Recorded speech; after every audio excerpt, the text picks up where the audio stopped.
ಹೇಳ್ತಾ ಎಲ್ಲರನ್ನ ಕೃತಜ್ಞತೆ ಮತ್ತು ನಮ್ಮ ಕಡು ವಿರೋಧಿಯಾದಂಥ JDS ಪಕ್ಷ ನಿನ್ನೆ ಒಂದು ದೊಡ್ಡ ಸಮಾವೇಶವನ್ನು ಮಾಡಿದ್ದಾರೆ. ಅವರವರ ಪಕ್ಷದಲ್ಲಿ ಅವರು ಮಾಡ್ಕೊಳ್ತಕ್ಕಂಥದ್ದು ಅವರವರ ಜವಾಬ್ದಾರಿ ಇರ್ತದೆ.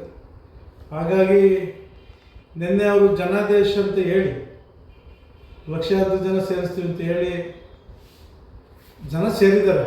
ಆದರೆ ಎಷ್ಟು ಚೇರ್ ಹಾಕಿದಾರಲ್ಲ ನಮ್ಮ ಹತ್ರನೂ ಕೂಡ ಮಾಹಿತಿ ಇದೆ. ಆದರೆ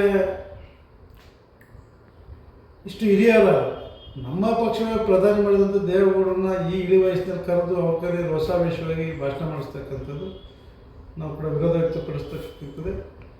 ಅವರು ಅವ್ರ ಮಗ ರೇವಣ್ಣದ ಅಸ್ತಿತ್ವ ಎಲ್ಲಿ ಹೋಗ್ತದೆ ಅಂತೇಳಿ ಅವರು ಮತ್ತು ಅವ್ರ ಮಗ ರೇವಣ್ಣ ಉಳಿಸೋಕ್ಕೋಸ್ಕರ ಕುಮಾರಸ್ವಾಮಿಯವರು ಮಾಡೋಕ್ಕೆ ಬಂದಿದ್ದಾರೆ ಅಂತ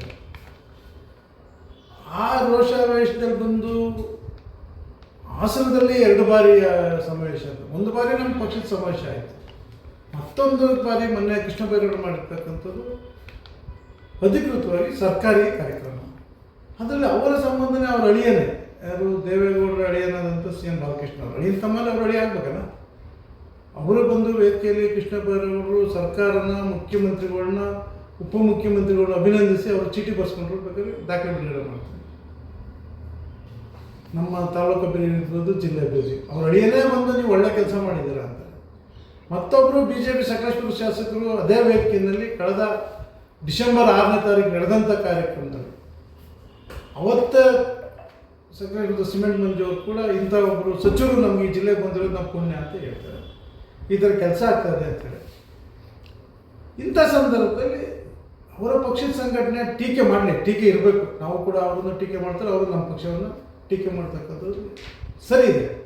ಆದರೆ ಟೀಕೆ ಮಾಡೋ ರೋಷ ವಯಸ್ಸಲ್ಲಿ ಯಾವ ನಮ್ಮ ನುಗ್ಗೇಳಿ, ಕಲ್ಲಸವನಹಳ್ಳಿ ನೀರಾವರಿ ಇರ್ಬೋದು, ಕಾಚೇನಹಳ್ಳಿದ್ದು ಇರ್ಬೋದು, ಇದನ್ನೆಲ್ಲ ಕೂಡ ಪುರುಷಂಗೌಡರು ಮಾಡಿದ್ದು. ಇದು DK ಶಿವಕುಮಾರ್ ಅವರು ಕೂಡ ನೀರಾವರಿ ಸಚಿವರಾಗಿದ್ದು. ಅದನ್ನು ಅವ್ರ ಮಾನ್ಯ ಈ ಕ್ಷೇತ್ರದ ಶಾಸಕರು ಕೂಡ ಭಾಷಣದಲ್ಲಿ ಹೇಳಿದರೆ ನಾನು ದಾಖಲೆ ಕೊಡ್ತೇನೆ.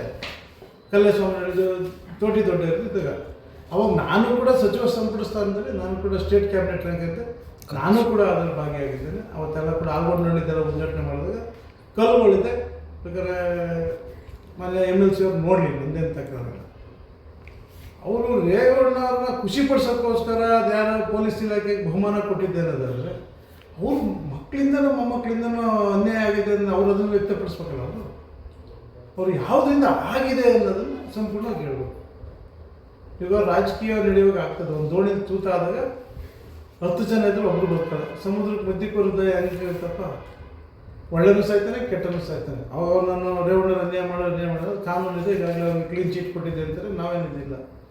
ಮತ್ತು ಅವ್ರು ನಿನ್ನೆ ಪ್ರಜ್ವಲ್ ರೇವಣ್ಣ ಬಗ್ಗೆ ಭಾಷಣ ಮಾಡಬೇಕಿತ್ತು. ಅವರ ಮೊಮ್ಮಗನ ಬಗ್ಗೆ ನಿಜವಿಲ್ಲ ಅಂತ ಹೇಳ್ಬೇಕಲ್ಲ.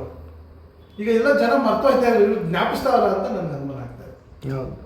ನಾವು ಅವರ ಕುಟುಂಬವನ್ನು ವೈಯಕ್ತಿಕವಾದ ವಿಚಾರವನ್ನು ನಾವು ಟೀಕೆ ಮಾಡೋದು. ಅವರು ರೇವಣ್ಣ ಅವರ ಮುಖ್ಯಕ್ಕೆ ಬಹುಮಾನ ಕೊಟ್ಟರು ಅಂತ ಹೇಳ್ತಕ್ಕಂಥದ್ದು ಅವರು ಆಡಳಿತ ಮಾಡಿರ್ತಕ್ಕಂಥದ್ದು. ಈಗ ಸರ್ವೇ ದುರಸ್ತಿದ್ದರನ್ನು ಇಲ್ಲಿ ಟೀಕೆ ಮಾಡಿದರು. ಆ ಟೀಕೆ ಮಾಡಬೇಕಾದ್ರೆ ನಾವು ಬೇಕಾದ್ರೆ ಚರ್ಚೆಗೆ ನಾನೇ ಸಿದ್ಧ ಇದ್ದೇನೆ. ಅವರು ಈಗ 1.5 ವರ್ಷದಿಂದ ಎಷ್ಟು ಮಾಡಿದ್ದಾರೆ, ಇವ್ರ ತಂದೆ ಚಿಕ್ಕಪ್ಪ ಚೀಫ್ ಮಿನಿಸ್ಟರ್ಗಳಾಗಿದೆ, ಎಷ್ಟೆಷ್ಟು ದುರಸ್ತಿ ಆಗಿರೋ ದರ್ಖಾಸ್ತು ಆಗಿರುತ್ತೆ ಒಂದು ಹೇಳಿಕೆ ಕೊಡ್ಬೇಕು. ಆ ವರ್ಷ ದಾಖಲೆ ಸಿಗುತ್ತೆ.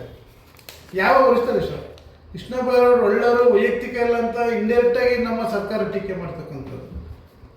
ಗೋರ್ವಾಗಿ ಹೇಳ್ತೇನೆ, 5 ಗ್ಯಾರಂಟಿ ಮುಳುಗ್ತದೆ ಅಂದರೆ ಇವರು JDS ಪಕ್ಷ ಮುಳುಗ್ಬೋದು. 5 ಗ್ಯಾರಂಟಿ ಅಂತೂ ಮುಳುಗದಿಲ್ಲ. ಅದು ನಿರಂತರವಾಗಿ ನಮ್ಮ ಸರ್ಕಾರ ಇರೋವರೆಗೂ ಬಡವರ ಪಕ್ಷ, ಬಡವರ ಪರವಾಗಿರ್ತಕ್ಕಂಥ ಸರ್ಕಾರ. ಇದನ್ನು ಎಲ್ಲಿದ್ರು ಕೂಡ ನಾನು ಸೋತೋಗೋ ಭಾಷಣ ಮಾಡಿದ್ದೀನಿ. ನಾವು ಸೋತ್ರ ಬೆಳಗ್ಗೆ ಎದ್ದು ಸಾರ್ವಜನಿಕ ಜೀವನದಲ್ಲಿ ಮಾಡ್ತಾಯಿದ್ರೆ ನಮಗೆ ಸಂಪೂರ್ಣವಾಗಿ ನಮ್ಮ ಸಿದ್ದರಾಮಯ್ಯ DK ಶಿವಕುಮಾರ್ ನೇತೃತ್ವದ ಸರ್ಕಾರ ಈ 5 ವರ್ಷಕ್ಕೆ ಏನು ಮಾತು ಕೊಟ್ಟಿದ್ವಿ ಅದನ್ನು ಹೇಳಿದಷ್ಟು ಬದಲಾವಣೆ ಇರೋದಿಲ್ಲ ಅಂತ ಘಂಟಾಘೋಷವಾಗಿ ಹೇಳಲಿಕ್ಕೆ ಇಷ್ಟಪಡ್ತೇನೆ.